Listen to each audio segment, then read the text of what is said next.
voici Kiki et ses passions. Cette fois-ci, je vais vous montrer comment cuisiner des chips maison. Tout d'abord, prenez une dizaine à peu près de patates. Pensez à bien avoir un saladier à côté de vous pour pouvoir mettre vos chips que vous couperez bien en lamelles. Et il y a un bon couteau si vous en avez. Sinon, utilisez une mandoline si vous voulez vous faire vos chips. Mais au couteau, moi je préfère, j'ai l'habitude. Donc pour ceux qui veulent essayer, je vous conseille un bon couteau.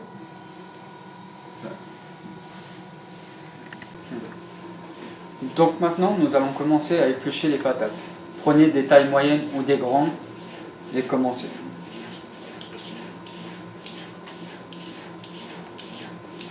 Bien sûr, il faut le faire assez proprement quand même.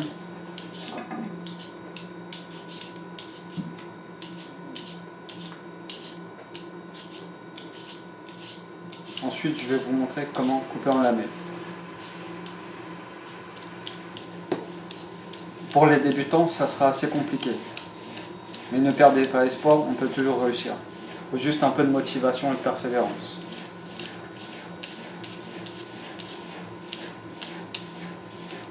Bien sûr, vos épluchures, mettez-les d'abord à la poubelle, comme ça vous fait un plan de travail propre.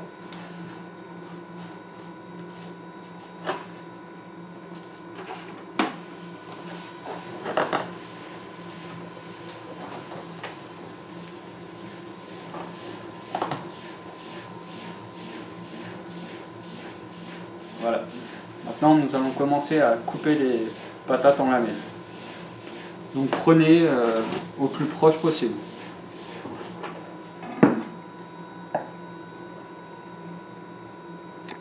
Il faut limite raser la patate.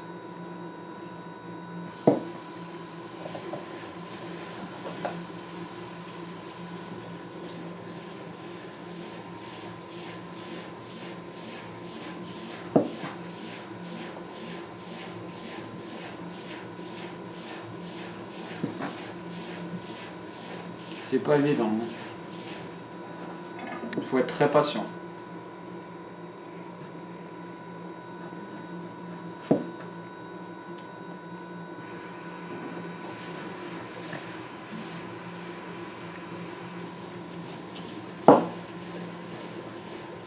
Bien sûr, on ne peut pas réussir à tous les coups.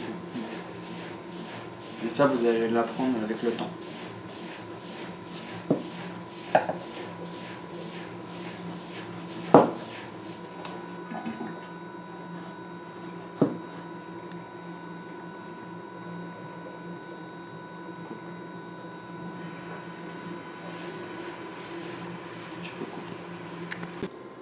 Alors me revoici. Une fois coupé en lamelles, vous devez avoir ce résultat-là. Donc ensuite, ce que nous allons faire chauffer l'huile. Moi je vous conseille de le mettre à fond.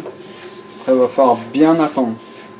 Pendant ce temps-là, ce que vous allez faire, vous allez préparer vos herbes. Vous avez le choix, vous pouvez mettre du thym, du basilic, du romarin. Vous avez du thym, basilic, romarin. Et si vous voulez, vous pouvez mettre du paprika. Ce que vous allez faire, si vous voulez faire un mélange de tous, vous en mettez pas beaucoup bien sûr. Il ne faut pas être trop généreux non plus. Vous en mettez un peu à chaque fois. Moi, ce que je vous conseille, c'est ayez les mains propres. Parce que le but, c'est pas d'avoir les mains sales pour cuisiner. Et ensuite, vous mélangez bien. Faites en sorte qu'il y en a partout.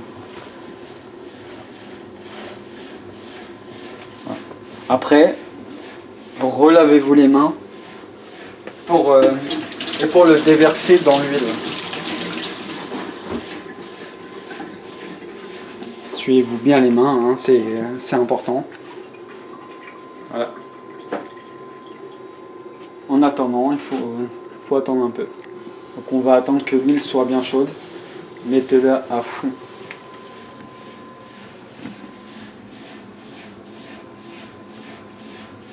Moi je le mets à 9.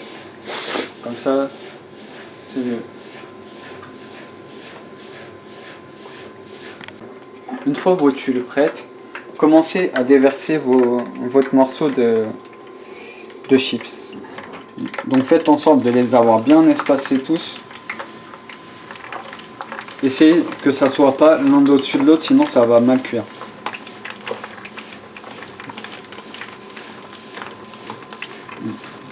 Moi après ce que je vous conseillerais c'est faites 2 à 3 minutes, faites en sorte qu'ils soient bien croustillantes une fois que vous les sortez. S'ils sont pas croustillantes, laissez-les encore un peu. Mais faut pas non plus qu'ils crament. Voilà, maintenant nous allons attendre un peu.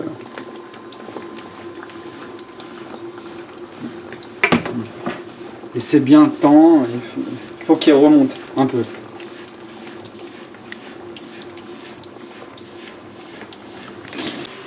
Alors comme je disais juste avant, une fois que vos chips sont bien montés, regardez bien s'ils sont croustillants.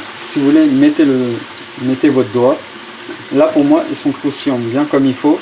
Donc maintenant ce que vous allez faire, vos chips qui sont juste ici, mettez-les avec une assiette et un papier absorbant.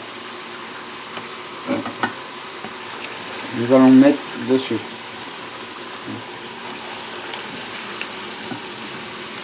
Là le papier va absorber toute l'huile qu'il y avait dans les chips,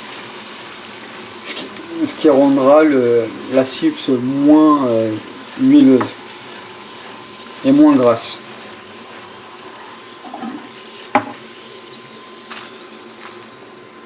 Là nous aurons déjà des bonnes chips bien croustillantes. Ensuite si en attendant c'est trop chaud, ce que je vous conseille c'est attendre un peu.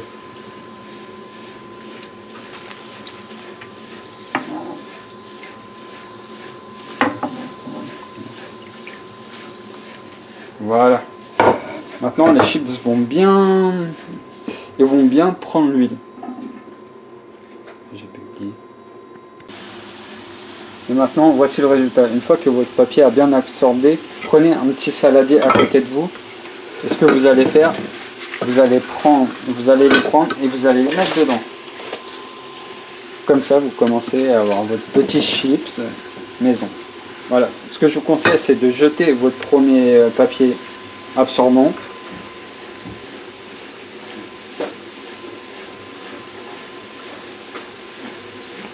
Maintenant ce que vous allez faire, vous allez en remettre un deuxième.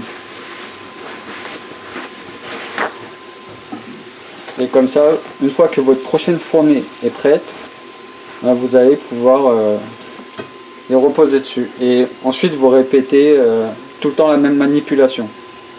À la fin de cette vidéo, normalement, on devrait avoir presque l'équivalent d'un paquet de chips. Bon bah, voilà pour la fin de vidéo. Je vais vous montrer le résultat final des chips faites maison. Donc, si ça vous a plu, pensez à commenter, liker et partager ma vidéo. Et la suite dans un prochain épisode. Régalez-vous bien. Bon appétit!